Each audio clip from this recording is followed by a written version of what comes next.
조갑제 TV 시청자 여러분 안녕하십니까. 2025년 5월 11일 밤 9시 44분입니다. 이제 대통령 선거의 출발점에 서는 사람들이 결정이 되었습니다. 세 사람이 주목됩니다. 이재명, 김문수, 이준석. 그런데 판이 열리자마자 집중적으로 이준석 그리고 이재명 쪽에서 김문수 후보를 공격을 하고 있습니다. 윤석열 세력이란 거죠.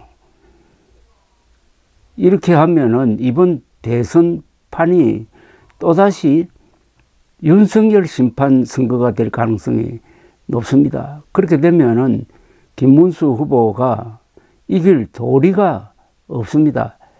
오늘 발표된 지지율 조사에서도 이재명 후보를 김문수 후보가 21%포인트 뒤처져 있는 걸로 나옵니다. 표로 환산하면 약 600만 표 차이입니다. 그런데 오늘 윤석열 씨가 또 국민 호소문이라는 걸 발표를 하면서 아주 엉뚱한 이야기를 했습니다. 요지는 국민의힘이 자신을 업고 가라는 겁니다. 자신을 업고 인수봉을 올라가라는 겁니다. 그것도 썩은 새끼줄을 잡고, 여기서 썩은 새끼줄은 부정선거 음모론을 말합니다. 윤석열을 업고 썩은 새끼줄을 잡고 김문수 후보가 인수봉을 올라간다면은 그 무사히 가겠습니까? 중간에 떨어지면은 윤석열도 김문수도 그리고 국민의힘도 일부 보수 세력도 같이 가는 것 아닙니까? 이런 구조하에서 제일 홀가분한 사람이 이준석 후보입니다. 이준석 후보는 오늘 부산시 의회에서 기자간담회를 열고 좌도 우도 아닌 앞으로 가는 시대교체와 세대교체를 이루겠다면서 다른 후보들과의 차별성을 강조하고 김문수, 이재명 두 후보를 같이 때렸습니다. 김문수로 정권 연장이냐, 이재명으로 정권 교체냐 외에도 이준석으로 정권 교체라는 대안이 선명히 존재한다.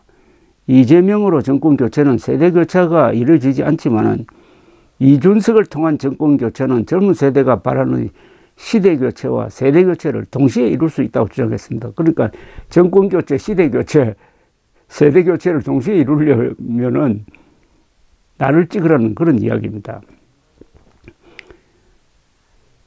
김문수 후보에 대해서는 이준석 후보가 이렇게 이야기합니다. 지난 10년 동안 상당히 경도된 오른쪽 행보를 보였고 정광훈 목사와 상당 부분 결을 같이 한다는 지적까지 나온다. 그런 부분에 대한 확실한 단절과 과거에 대한 유감 표명 등이 있어야만 국민이 관심을 가질 것이라고 지적을 했습니다.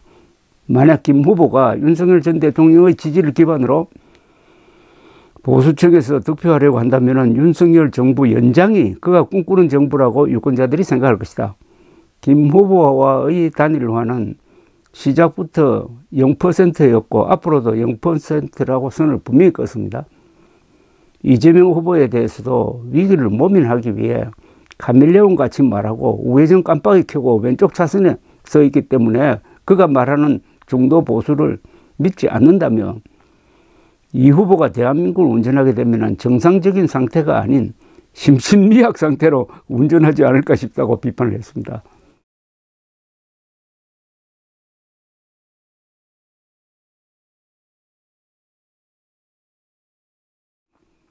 오늘 오전에 25년 전 총선 당시 노무현 전 대통령이 유세를 벌였던 명지시장을 방문했다면서 노 전 대통령은 민주당이란 이유만으로 배척되는 것을 아쉬워하면서도 굴하지 않고 계속 도전하겠다는 입장을 밝힌 분이다. 이재명 후보를 지지하는 부산 시민들께 이 후보가 당내 헤게모니를 잡기 위해 했던 행동들이 노무현 정신과 닮았는지 묻고 싶다고 이야기를 했습니다. 이번 선거의 주제는 두 가지입니다. 윤석열 심판선거, 그리고 이준석 후보가 들고 나온 정권교체, 시대교체, 세대교체의 교체냐, 연장이냐, 아니면 윤석열 심판이냐, 이런 가운데서 아마 앞으로 상당한 변화가 있을 것이라고 생각합니다. 우선 김문수 후보의 이재명에 대한 경쟁력이 한덕수 후보보다 상당히 낮았던 건 사실입니다. 그러나 한덕수 후보가 이번 단일화 과정에서 여러 가지 부작용이 생기고, 그러다 보니까 당원들이 어제 일종의 반란을 일으켜가지고 당권파에 치명적 타격을 가함으로써 국민의힘은 지금 실세인 당권파가 흔들리고, 여기에 또 윤석열이 개입을 하고, 또 한동훈 전 대표가 김문수 후보에게 윤석열과 단절하라, 윤석열을 출당시키라고 요구하는 등 자중질환은 계속되고 있습니다. 이렇게 되면은 선거운동이 제대로 되지 않을 겁니다. 그렇다면은 이탈한 보수층이 갈 때는 이재명 아니면 이준석인데, 이준석 쪽으로 가서 지지율이 15% 정도 이상 나오면은 이건 대성공입니다.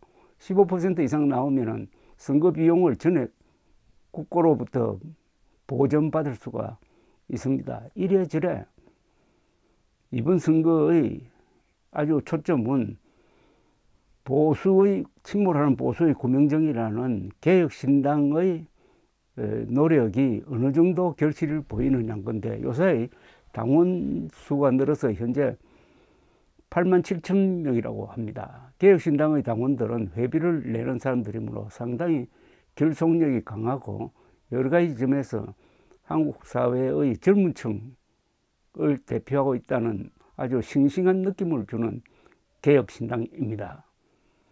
이번 조기 대선에서 우리 유권자들은 투표 행위라는 최고 수준의 주권 행사를 통해서 뭔가를 만들어내야 됩니다. 그 뭔가가 한국의 보수를 재건할 새로운 기술을 만들어내는 것이라면은 이번 조기 대선에서 어느 쪽이 이기느냐를 떠나서 우리는 미래에 대한 훌륭한 투자를 하는 것이라고 생각을 합니다. 감사합니다.